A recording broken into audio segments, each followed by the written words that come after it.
नमस्कार मित्रों, कैसे हैं आप लोग। उम्मीद करता हूं आप लोग अच्छे से होंगे। आइए आप लोगों का फिर से स्वागत करता हूं मैं अपने यूट्यूब चैनल लर्नपुर में। दोस्त, आज हम कुछ हिस्ट्री के इम्पोर्टेंट क्वेश्चन उठाएंगे, घटना चक्र के सामान्य अध्ययन हिस्ट्री के, जो काफ़ी इम्पोर्टेंट है और वह क्वेश्चन हम करवाने का प्रयास करेंगे अभी, या देखने का प्रयास करेंगे, जो बार बार पेपर में पूछे जाते हैं।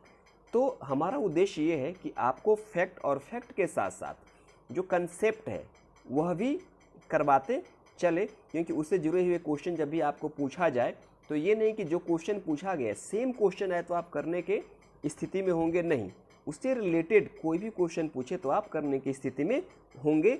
हम यह ध्यान में रख करके आपको क्वेश्चन करवाने का प्रयास करेंगे। तो आइए इस तैयारी के दौर में अपनी तैयारी को बेहतर तरीके से करने के लिए आइए हम दोनों साथ साथ बढ़ते हैं। तो सबसे पहला जो हमारा क्वेश्चन है कि रॉबर्ट ब्रूस फ्रूट थे एक, मतलब रॉबर्ट ब्रूस फ्रूट क्या थे?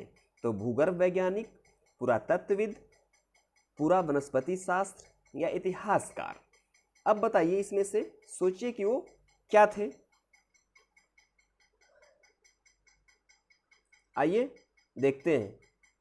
तो ये थे ए और बी, इसका ऑप्शन हो जाएगा ए और बी। तो भूगर्भ वैज्ञानिक और पुरातत्वविद वे दोनों थे। तो इसका चलिए ऑप्शन हो जाएगा हमारा ए और बी दोनों।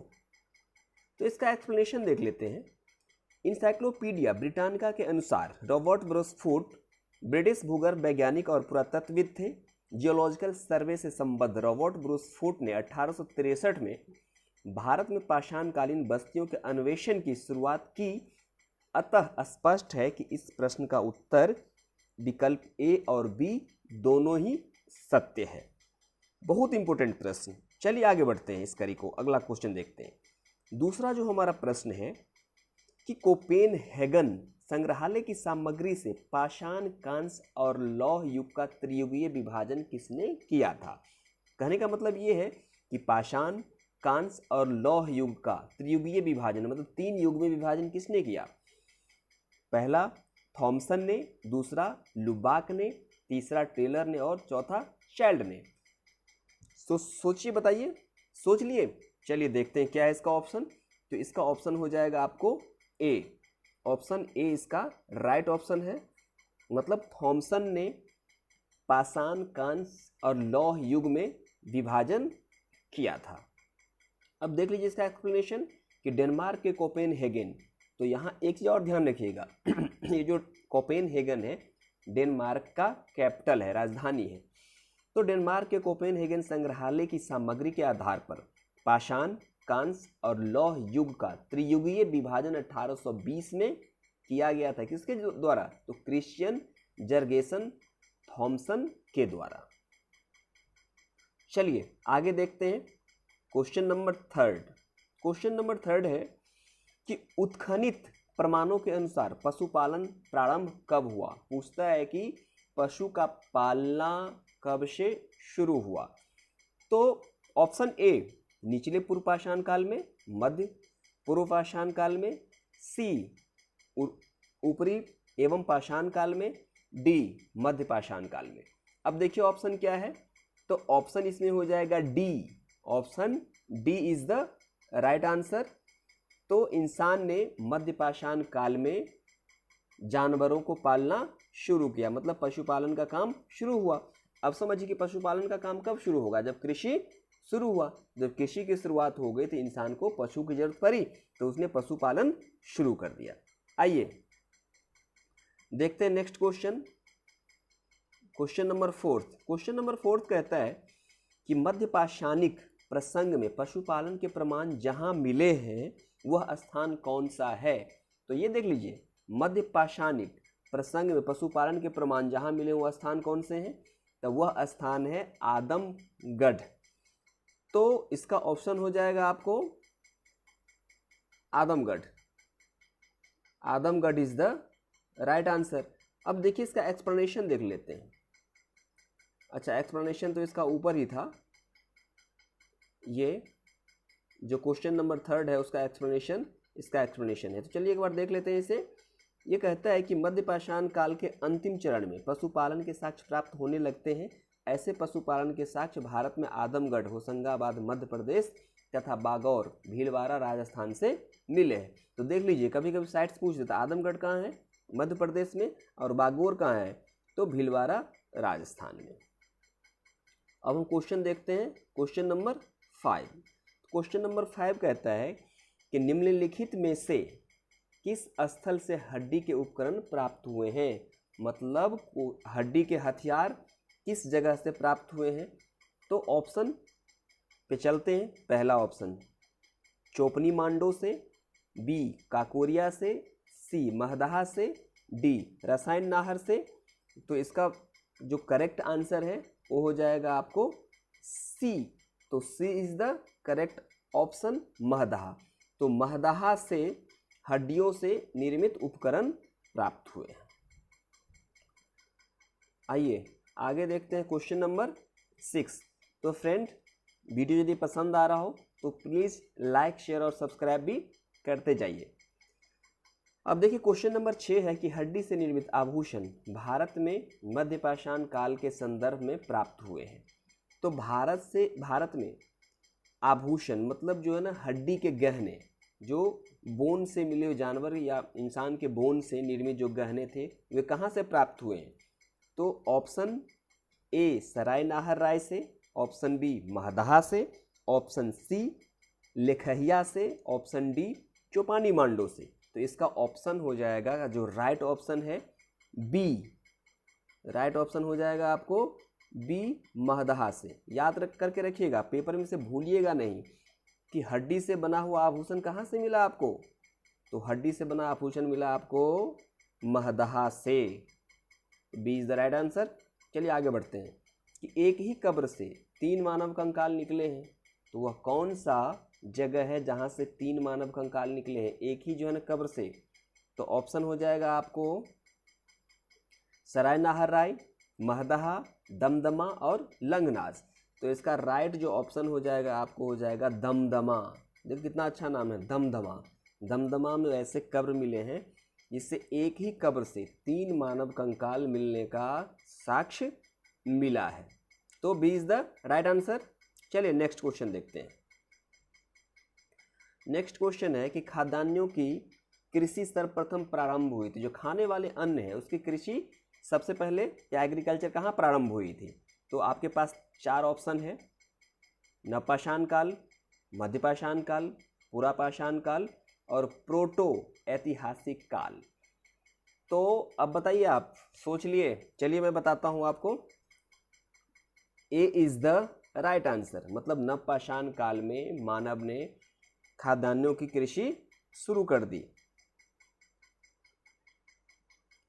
आइए नेक्स्ट क्वेश्चन देखते हैं। एक्सप्लेनेशन इसका वही है, कोई विशेष नहीं है कि खाद्यान्नों का उत्पादन सर्वप्रथम नवपाषाण काल में हुआ। यही वह समय है जब मनुष्य ने कृषि कर्म से परिचित हुआ। मतलब एग्रीकल्चर से रिलेटेड जो वर्क है इसी समय शुरू हुआ था। अब देखते हैं क्वेश्चन नंबर 9। ये पूछता है कि भारत में मानव का सर्वप्रथम साक्ष्य कहाँ से मिलता है। मतलब जो हमारा देश है भारत, उसमें मानव का साक्ष्य कहाँ मिला है, कि मानव सबसे पहले कहाँ आया। तो ए नीलगिरी, बी शिवालिका, सी नल्ला मल्ला, डी नर्मदा घाटी। तो नर्मदा घाटी इज द राइट आंसर। तो आपका आंसर क्या हो गया, D. D is the correct option. तो डी नर्मदा घाटी, भारत में नर्मदा घाटी में सबसे पहले मानव का साक्ष्य देखने को मिला था। तो भारत में मानव का सर्वप्रथम साक्ष्य मध्य प्रदेश के पश्चिम नर्मदा क्षेत्र में मिला है। इसकी खोज वर्ष 1982 में, मतलब 1982 में की गई थी। चलिए नेक्स्ट क्वेश्चन देखते हैं जो बहुत इंपॉर्टेंट है। मानव द्वारा सर्वप्रथम प्रयुक्त अनाज कौन सा था। जी ये क्वेश्चन तो बार बार पूछा जाता है, चाहे आप एसएससी हो, स्टेट पीसीएस हो, इवन कि यूपीएससी में भी यहाँ से क्वेश्चन आ चुका है। तो इसका हो जाएगा आपको गेहूँ, चावल, जौ, बाजरा। तो इसका जो ऑप्शन हो जाएगा जौ। जौ इज द राइट ऑप्शन, सी। अब आधुनिक मानव समाज द्वारा मुख्य रूप से 8 अनाजों का उपभोग किया गया है, जिसमें जौ, गेहूं, चावल, मक्का, बाजरा, सोरघम, राई एवं जय है। अनाजों के पौधे विभिन्न क्षेत्रों में जंगली घास के रूप में विद्यमान थे, जिन्हें बीजों के रूप में मानव ने उगाया। अलग अलग क्षेत्र में अलग अलग समय पर वैश्विक दृष्टि से देखा जाए तो सर्वप्रथम जौ, बार्ली 8000 ईसा पूर्व मतलब BC बिफोर क्राइस्ट में निकट पूर्व नियर ईस्ट भूमध्य सागर एवं ईरान के मध्य स्थित पश्चिम एशिया के देश में मानव द्वारा उगाया गया। बाद में लगभग इन्हीं क्षेत्रों में 8000 ईसा पूर्व के आसपास ही गेहूं मानव द्वारा उगाया गया। तो सबसे पहले जौ का उपयोग किया गया मानव के द्वारा 8000 BC के आसपास। उसके बाद गेहूं उसी के आसपास मानव के द्वारा उपयोग किया गया। अब आइए क्वेश्चन नंबर 11। भारतीय उपमहाद्वीप में कृषि के प्राचीनतम साक्ष्य प्राप्त हुए हैं। तो भारतीय उपमहाद्वीप में कृषि के प्राचीनतम साक्ष्य, इससे पहले वाला क्वेश्चन में हम लोग चर्चा किए थे। तो आइए देखते हैं। Option A Koldihwa, option B Lahuradewa, option C Mehrgarh, option D Tokwa से। तो आइए इसका जो ऑप्शन होगा आपको, इसका ऑप्शन हो जाएगा आपको लहुरादेव। ये याद रखिए, काफ़ी इंपॉर्टेंट है। लहुरादेव से प्राचीनतम कृषि का साक्ष्य मिला है। आइए आप क्वेश्चन देखते हैं 12वां, क्वेश्चन नंबर 12। भारतीय उपमहाद्वीप में कृषि के प्राचीनतम साक्ष्य कहाँ से मिला है? तो भारतीय उपमहाद्वीप में कृषि का प्राचीनतम साक्ष्य जो मिला है आपको मेहरगढ़ से। मेहरगढ़ काफ़ी इंपोर्टेंट साइट्स है, याद रखिएगा। क्वेश्चन नंबर 13 देखिए। ये क्वेश्चन पूछा गया था UPPCS मेंस 2007 में, उत्तर प्रदेश स्टेट PCS। भारतीय उपमहाद्वीप में कृषि के प्राचीनतम साक्ष्य कहाँ से प्राप्त हुए हैं? तो भारतीय उपमहाद्वीप में कृषि के प्राचीनतम साक्ष्य मेहरगढ़ से प्राप्त हुआ है। ये जो पहला वाला क्वेश्चन अभी देखे थे उसी का जस्ट दोहराया हुआ ये क्वेश्चन है। तो इसका ऑप्शन कौन सा हो जाएगा? इसका ऑप्शन हो जाएगा सी। चलिए आगे देखते हैं, काफ़ी इंपॉर्टेंट क्वेश्चन है। नवपाषाण युग में भारतीय उपमहाद्वीप के उत्तर पश्चिम क्षेत्र में निम्नलिखित में से किस स्थान पर कृषि के अभ्युदय के प्रारंभिक प्रमाण मिले हैं? अभ्युदय मतलब शुरुआत। तो इसका भी ऑप्शन क्या हो जाएगा? मुंडीगढ़, मेहरगढ़, दम्बसादत, बालाकोट, आमरी। तो इसमें B is the right option, मतलब मेहरगढ़। अब आइए देखते हैं क्वेश्चन नंबर 15। भारत में पशुपालन एवं कृषि के प्राचीनतम साक्ष्य प्राप्त हुए हैं। मतलब पशुपालन और कृषि के प्राचीनतम, हमारे देश में जानवर का पालना और कृषि जो है ना का साक्ष्य कहाँ से मिला है? ए अंजीरा से, बी दम्बसादात से, सी किली गुल मोहम्मद से और डी मेहरगढ़ से। तो लगाइए आप अंदाज़ा कौन सा होगा। तो इसमें D is the right option. तो इस अभी हम 15 क्वेश्चन देखें और ये जो 15 क्वेश्चन देखें काफ़ी इम्पोर्टेंट है। इस वीडियो को आप 1-2 बार और देखिए और इसको मतलब याद करने, लर्न करने की कोशिश करिए। और मेरा उद्देश्य ये है कि जो भी आगामी पेपर आने वाले हैं उस सभी पेपर के लिए हैं, हिस्ट्री से, ज्योग्राफी से या करंट से लगातार वीडियो डालता रहूं। तो आपसे रिक्वेस्ट है कि प्लीज़ हमसे जुड़ने के लिए हमारे चैनल को सब्सक्राइब कर लीजिए लर्नपुर को, कि मैं जब भी कोई नया वीडियो अपलोड करूं तो इसका नोटिफिकेशन आपको मिले और हमारा जो परिवार है वो बढ़ते रहे। हम एक जो ये हमारा चैनल है उसके अंतर्गत हम लोग आगे बढ़ते रहे। तो चलिए मिलते हैं नेक्स्ट वीडियो में, तब तक के लिए नमस्कार।